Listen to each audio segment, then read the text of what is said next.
All right. So no, there, that works. Okay, this is, I moved here in September of last year, and my husband didn't move in until February when he was able to get down here. And I don't know if you look back here, there's quite a slant on this little yard.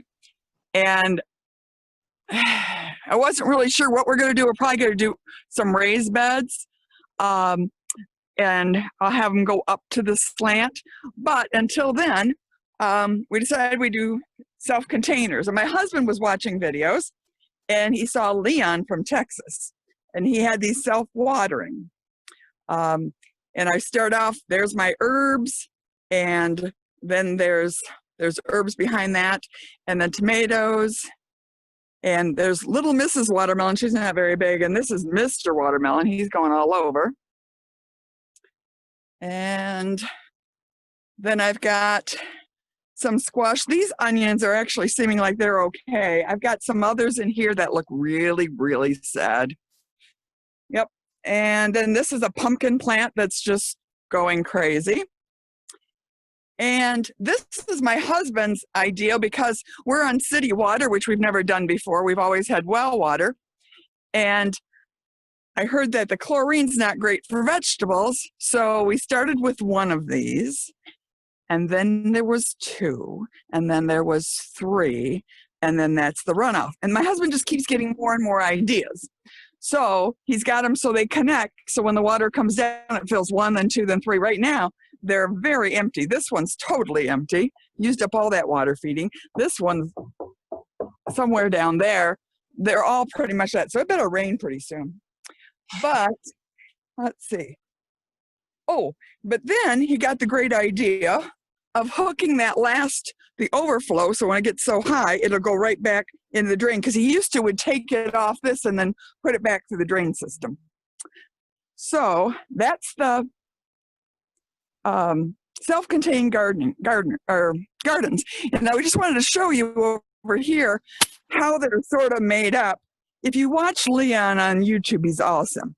But basically, you have a reservoir on the bottom with any kind of bottle, anything that holds air. And you drill holes in the bottom and the top, and then you have a tube in there that you pour the water down, and the dirt's on top of that, and fertilizer and all that good stuff. And then the water, when you pour it in it, it'll raise up, and there's always a part where the top, where you want the runoff, because you don't want the roots sitting in water. So if you fill it, well, this one I left. I didn't water it this morning because I want to show you how easy it is to water. And my husband, by the way, I keep giving him advertisement. He came up with this idea because I was trying to carefully pour this in here, and it's, even if the tube is big, it's a little hard. But this way it's pretty easy. And then when you've got enough water, the reservoir is filled, that little runoff tube will fill it. And this is a premier blueberry bush. And I'm planning on keeping it here until I decide if I want to plant it somewhere. But it's been a good one. I get blueberries off of it. I got a bird that was caught in it, and I was able to just talking to it was calm enough that I was able to get it untangled. I put a chair under it so I could lay on the chair and not flap so much. There it goes. See the water coming out? And I was able to clip it off, and then it was fine, fortunately. So that's what happened, so you know that it's filled. And then I have my lettuce bed. This is one that's getting close to being done. That one I ended up killing. This is one of the things I have. The radishes, which already should be pulled, the radishes are getting eaten up, but it doesn't seem to bother the radishes themselves, as you can see. There doesn't seem to be a problem. And the lettuce is fine right now, but some of the stuff that I showed you is ending up, and I squished a bug and I saved it so I could show you, but it's gone. It's ending up getting onto this too. I'll cut this off tomorrow morning and process that lettuce. I'm going up to Michigan for like 10 days, so I'm going to get up all the lettuce, and then I'll start again when I come back. And I had another bug on here to show you that was, I think it was getting my tomatoes, but I don't know, it was on one of the squash. But anyway, okay. All right, and then you guys saw me on my presentation. Hi, Daisy. I showed you we did the watermelon, and I had my little sister's little boy who just got adopted by him yesterday. We had a great day at the courthouse and beyond. So he was adopted yesterday, but he helped me make this pool. It's been a continuous problem. There was a board under it. My husband can't stand the looks of it. So I think I'll move those before I go to Michigan into the lettuce beds and some other places and forget the pool. The pool is nix. And I'm trying to just cultivate what's here.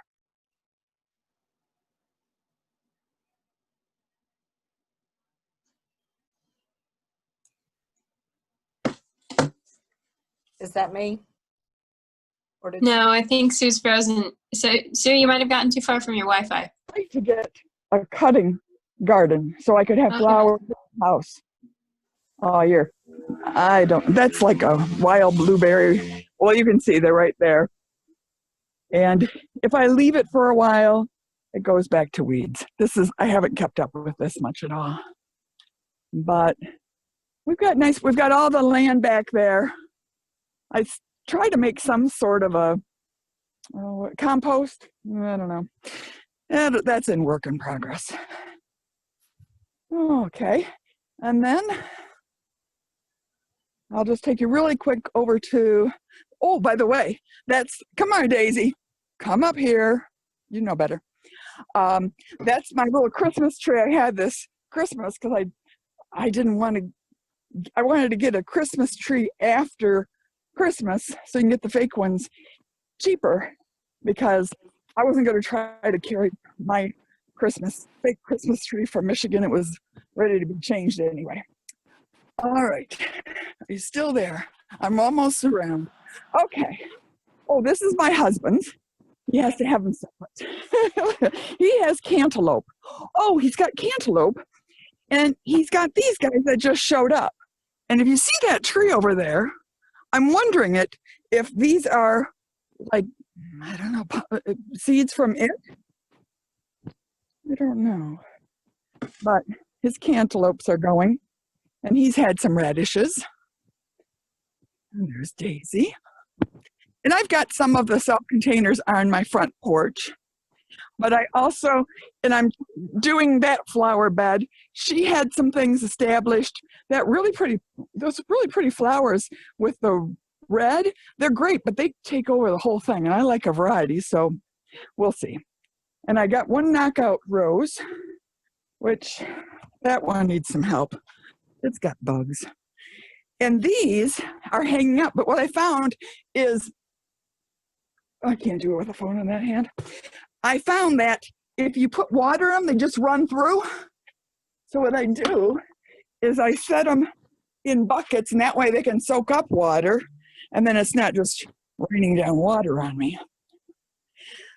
Sunflowers, and I have a lot of bulb beds because I don't know about you, but I have bulbs, and then sometimes you put them in a place and they never come up. So it's my bulb bed tester. If they don't come up, they were bad bulbs, I guess. This is the one that I got from you guys, a Termac. And I tried just a bag for my sister's salon thing as like a grow bag. It's sort of the same thing, except you just fill it with dirt and it sucks the water up with the dirt. And there's some more. And this is another project. It's not really plants, but it is wood. And that is sycamore wood. I should have had it on the side where I've sanded more. But that's going to replace the cheap wood because in moving, the glass broke, and the glass would be more expensive than a really nice piece of wood. And that's pretty much it. It's brilliant. It's so clever, all of it. Oh, it's a work.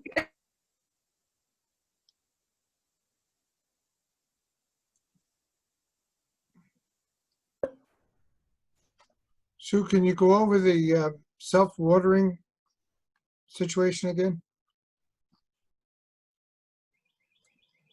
Use those, you know, a plastic black drain pipes that come off your ducts, not that white stuff, but you know, the black stuff. Mm-hmm. Use that and just accordion in the bottom of anything you want. That's what I've used on some of those bigger containers. And then I just use some, the protecting, this stuff, the landscapings on both ends so that the dirt doesn't get in. You need to have it so that you can have holes. Like I've used up to, I don't know, 1/4 inch, whatever, for the seep hole and the holes in the plastic. So if you had that black drain stuff, you would just maybe make it into a circle. You could either duct tape it together, that would work. If it has the seep holes already in it, that's perfect. You don't have to do anything else. The dirt won't go in those little seep holes. I mean, not enough to do anything. It wouldn't clog it. And then an inch below, however tall your container is, an inch below, you put a drain hole so that the water drains out so it doesn't get too high. Because what you want is to have the water to freely be able to flow into the container for water, but you need the air too, because it makes that air, it makes aeration also. So the plants are getting air and water through that. And what I do then is I mix any, after they've been established for a while, like the tomatoes, then I can pour in Epsom salts with it or fertilizer or whatever. And then this, if it was that black tubing, I'd probably put a hole right in it, put this in, probably even cut it at a slant so that the water doesn't get, you don't want it to be like that because the water won't flow in there easy. And that's what I'm pouring in to these. And then I said, my husband made these adaptions so you don't have to pour down that little hole. But Leon from Texas, do self-contained watering from Leon. He's got tons of videos. He's a great guy. And during COVID, he even did an Easter service in his living room because he felt so bad about everybody not being able to get out. Did that answer your question? Yes, it did. Thank you. You're welcome. And I forgot I didn't do my lettuce bed. And these I just put up at face level. Whoops. And then the water would come out eventually. I only have to water them every 2 days. So that's really good. That is good. Yeah, if you, it's still not coming out yet, but if you put your fingers in it, it's always just moist. It's not sopping. It's just nice. Yeah. I have harder time with the plants that don't have them, like this one for the flowers.